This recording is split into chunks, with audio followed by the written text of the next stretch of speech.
नमस्कार भारत। 3 दिन पहले यानी कि अपना स्वतंत्रता दिवस का दिन अगस्त 15 के एक दिन पहले एक ऐसा मुद्दा बाहर आया है लव जिहाद के नाम से। एक हिंदू लड़की कीर्ति को फंसाया गया था एक मुसलमान बच्चा ने, लेकिन आगे जाकर निकला एक ऐसा सच्चाई हमारे सामने कि वो सिर्फ एक मुसलमान नहीं, वो पाकिस्तानी है। अब इसके बारे में आगे और थोड़ा जान लेते हैं। यह लड़का का नाम है फहाद अकील गोंडल। यह सिटीजनशिप का सर्टिफिकेट है फाहिद अकील गोंडल का। उनके वालिद का नाम लेट शहीद अकील गोंडल। इनके 4 बच्चे हैं, 3 लड़के और 1 लड़की, जिनमें सबसे बड़ा लड़का है फाहिद। ये लोग 1998 में हैदराबाद आ गए हैं, लेकिन 2010 से वो हैदराबाद में हाईटेक सिटी में 24/7 एक कंपनी में काम कर रहा था, यानी कि पहली जूट। और इसने उत्तर प्रदेश से कई ऐसे सर्टिफिकेट्स को जाली और नकली बनाकर ला लिया है और उन्होंने CAA में यानी कि सिटीजनशिप अमेंडमेंट एक्ट के तहत सिटीजनशिप के लिए अप्लाई किया है।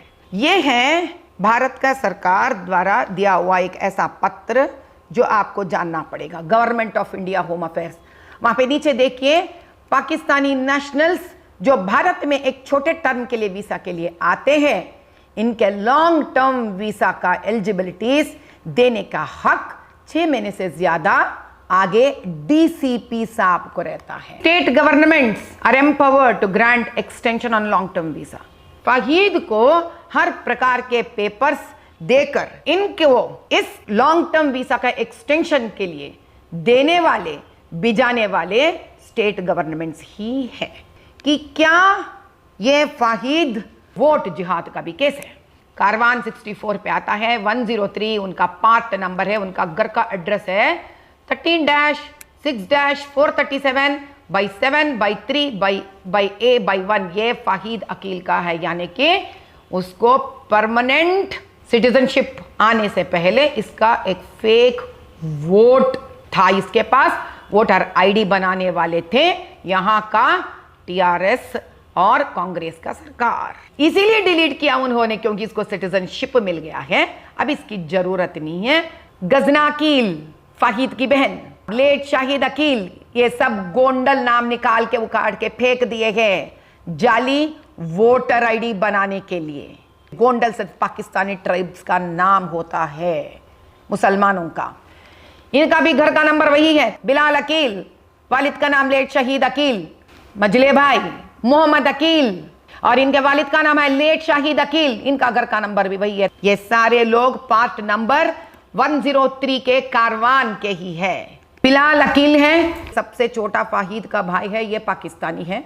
अपना इंस्टाग्राम में till help from Asad Hussain, और ये पाकिस्तानी आर्मी में काम करता है। पाकिस्तानी आर्मी से क्या काम है, तो उससे इसका क्या छोटा सा मदद चाहिए। यही वही बिलाल अकील है जो आज भी लॉन्ग टर्म वीसा एक्सटेंशन पे की है। श्री अनुदीप दूरी शेट्टी जी जो IAS ऑफिसर थे, रिटर्निंग ऑफिसर थे, उन्होंने डिस्ट्रिक्ट इलेक्शन ऑफिसर को लिखा था कि representation received from Shrimati Madhavi Lata BJP contesting candidate from Hyderabad Lok Sabha constituency through Election Commission of India, New Delhi, alleging discrepancies in Hyderabad PC electoral roll। हमने ये भी मांग की थी addressing the issues of votes being deleted or scattered across different polling booths। यहाँ का तेलंगाना सरकार ने धोखे में रखा है इलेक्शन कमीशन ऑफ इंडिया को। 2023 में अगर ये लोग डिलीट किए हैं तो ये मेरा इलेक्शन का समय का था, पार्ट नंबर 103 है। ये इलेक्शन इलेक्टोरल रोल का इंफॉर्मेशन है, आप देखिए दायां तरफ ऊपर भी 103 है। मोहम्मद अकील का भी वोट है जो पाकिस्तानी है, बिलाल अकील का भी वोट है,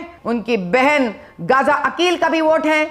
2025 में भी फ्रेश आपके पास इंफॉर्मेशन यही आएगा, वही कारवान, वही 64 असेंबली कॉन्स्टिट्यूएंसी, पार्ट नंबर 103। अभी भी मोहम्मद अकील का वोट है, बिलाल अकील का भी वोट है यहाँ पर, और गजना अकील का भी वोट है जो पाकिस्तानी है, लॉन्ग टर्म वीसा पे है। विदेशियों को लाया जाता है यहाँ पर, MIM और कांग्रेस मिलके जो ये करते हैं। यहाँ पे रोहिंग्या से, पाकिस्तानियां हैं, नाइजीरियन से, अफ्रीकन से, केनियन से। मैं यही विनती करती हूं कि इलेक्शन कमीशन ऑफ इंडिया को, मिनिस्ट्री ऑफ होम अफेयर्स को, डिफेंस मिनिस्ट्री को, एक्सटर्नल अफेयर्स मिनिस्ट्री को कृपया कर इसी मेरे वीडियो को आप मेरा एप्लीकेशन फॉर्म समझ लीजिए और इस पर तुरंत आप काम करिए, क्योंकि ये लोग पाकिस्तानी आर्मी से ताल्लुकात भी रखते हैं।